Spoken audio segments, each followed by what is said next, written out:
There is a region in southeastern Europe where every nation insists it knows exactly who its people are, and where the genome, again and again, tells a quieter, more tangled story. The Balkans have always been described in sharp lines. Serbs here, Croats there, Bulgarians to the east, Albanians to the south, Greeks along the coast, each with a national narrative, a flag, a language, and a surname tradition presented as proof of an unbroken lineage stretching back to some ancient founding people, Slavic tribes, Illyrian warriors, Thracian farmers, Byzantine citizens.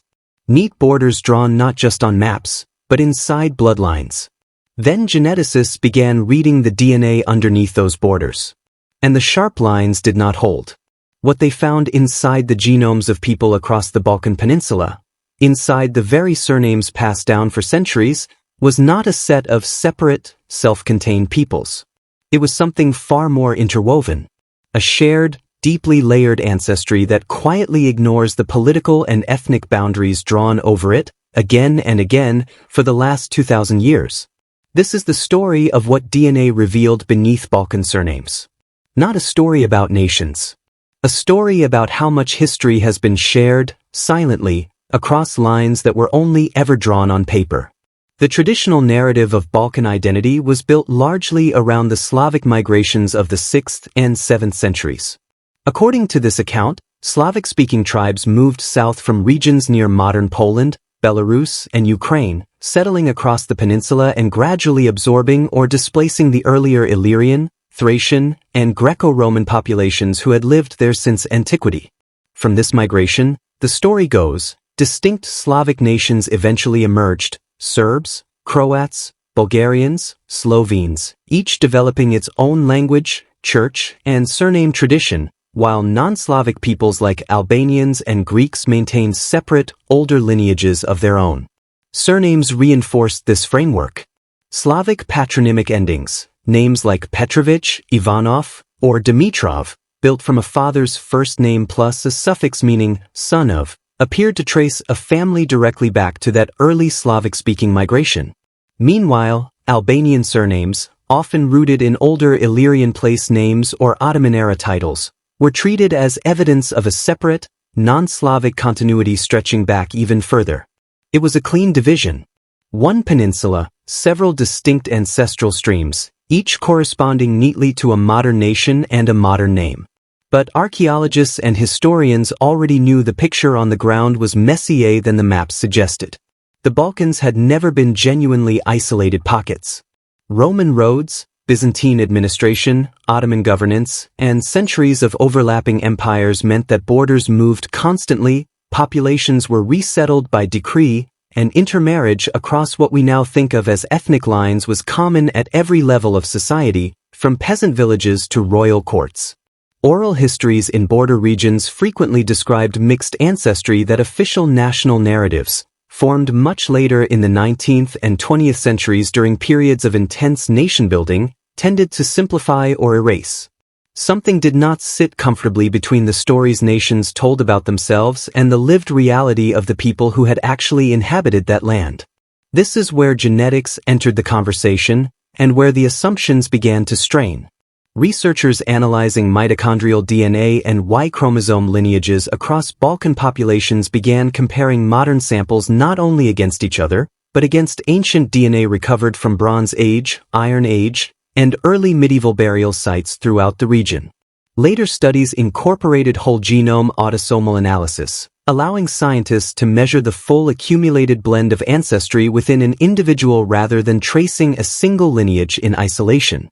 What emerged was not a set of genetically distinct nations lining up neatly with modern ethnic borders. It was a peninsula-wide genetic continuum, populations that shared the overwhelming majority of their ancestry with their geographic neighbors, regardless of language, religion, or national identity, with genetic differences between adjacent Balkan populations often smaller than the political differences between their governments would suggest. That was not a footnote. That was a signal. If uncovering what a name can quietly preserve, and what an entire region's genome has to say about the borders drawn over it, is the kind of history that interests you, subscribing helps more of these investigations reach people who care about the deeper story behind a name. The deeper researchers looked, the more the picture widened rather than resolved into tidy national categories. Several frameworks emerged to explain what the data was showing. The first involved the scale of the original Slavic migration itself. Genetic evidence increasingly suggested that the incoming Slavic-speaking populations, while culturally and linguistically transformative, may not have been large enough in absolute numbers to fully replace the existing Balkan population. Instead, researchers proposed a model closer to elite or gradual cultural diffusion, in which Slavic language and identity spread extensively through intermarriage and social integration with the descendants of the Illyrian, Thracian, and Roman-era populations who were already there, populations whose genetic signature never disappeared, even as their language did. The second framework centered on the extraordinary density of empire in this specific region. Few places on Earth were administered, resettled, and fought over by as many overlapping powers in as short a span as the Balkans: Roman, Byzantine, Bulgarian, Serbian, Ottoman, Habsburg. Each administrative shift brought soldiers, settlers, tax collectors, and refugees moving across what are now international borders, layering ancestry unevenly across the peninsula in a way that political maps, drawn centuries later, could never accurately capture. The third framework pointed toward deep pre-Slavic continuity, the idea that populations often labeled Illyrian or Thracian in ancient texts were never fully replaced by any later migration, Slavic or Ottoman, but persisted underneath every subsequent layer, contributing a substantial and often underestimated genetic foundation to nearly every modern Balkan population, regardless of what language that population eventually came to speak. None of these frameworks alone explains the full genetic picture.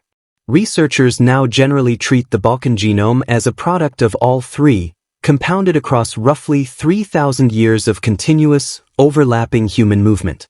Then came the research that gave this picture real authority.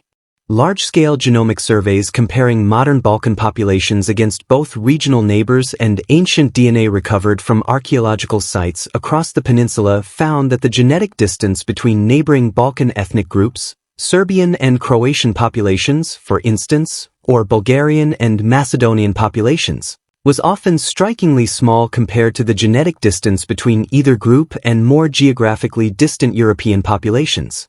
In several analyses, researchers found that shared regional ancestry explained far more of the observed genetic variation than ethnic or national identity did. Meanwhile, comparisons with ancient skeletal DNA showed measurable continuity between Bronze Age and Iron Age Balkan populations and their modern descendants, regardless of which language or religious tradition those descendants ultimately inherited. The evidence did not erase the Slavic migration or the deep history of Albanian and Greek continuity in the region. It reframed how much those later layers had actually reshaped the underlying population, and the answer, in genetic terms, was less than the national narratives assumed. Here is the twist that reorganizes the entire regional story. Not separate peoples who happen to end up neighbors. Not distinct bloodlines lining up conveniently with modern borders.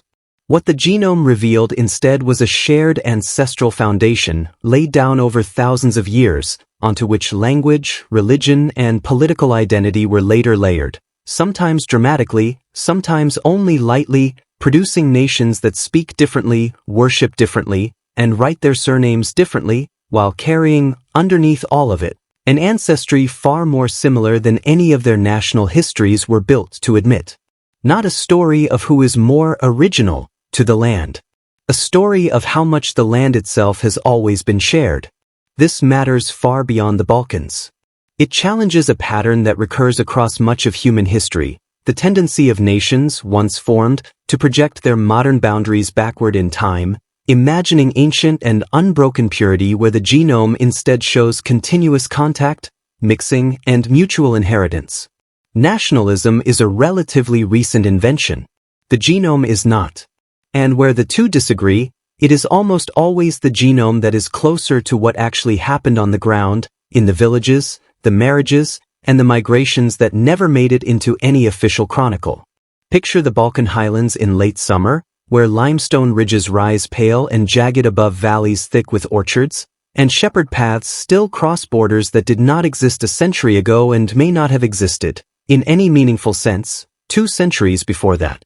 A village on one side of a modern frontier and a village on the other may share more genetic ancestry with each other than either shares with the capital city that claims to represent them. Church bells and calls to prayer echo across the same river valleys that Roman legions once marched through, that Ottoman armies once crossed, that medieval Slavic and Byzantine kingdoms once contested, each leaving fragments behind, none of them ever fully erasing what came before. What the genome revealed about Balkan surnames, in the end, is not a story that diminishes any single nation's history. It is a story that enlarges all of them at once. A Petrovic family in Serbia and a Petrov family in Bulgaria are not simply linguistic cousins separated by a border. Their ancestors, statistically, were very likely part of the same broad, mixing regional population long before either surname or either nation existed in its modern form. An Albanian family carrying a name rooted in pre-Slavic Illyrian geography may carry, inside their own genome, ancestry streams nearly identical to a Slavic-speaking neighbor whose official history insists they descend from an entirely different people. The old national stories were not lies. They were simply drawn at a scale too small to see what the genome sees. A peninsula that has functioned for thousands of years, less like a collection of separate rooms and more like a single, slowly circulating body of ancestry, occasionally divided by language and faith, but never as cleanly as the maps suggest. Somewhere in the Balkans today, a child is given a surname that seems to settle the question of who they are. A name tied to a language, a church, a flag. Inside that name, and inside the genome carrying it forward, sits a fragment of an Illyrian herder, a fragment of a Roman colonist, a fragment of a Slavic migrant, a fragment of an Ottoman administrator, a fragment of a neighbor from across a border that did not exist when their ancestors first met. The name draws a line. The genome remembers what the line left out. If uncovering what history left out of the official record, the shared roots hiding beneath contested borders, is the kind of story you want more of, subscribe, because the deeper the genome is read, the smaller the distance between us and them tends to become.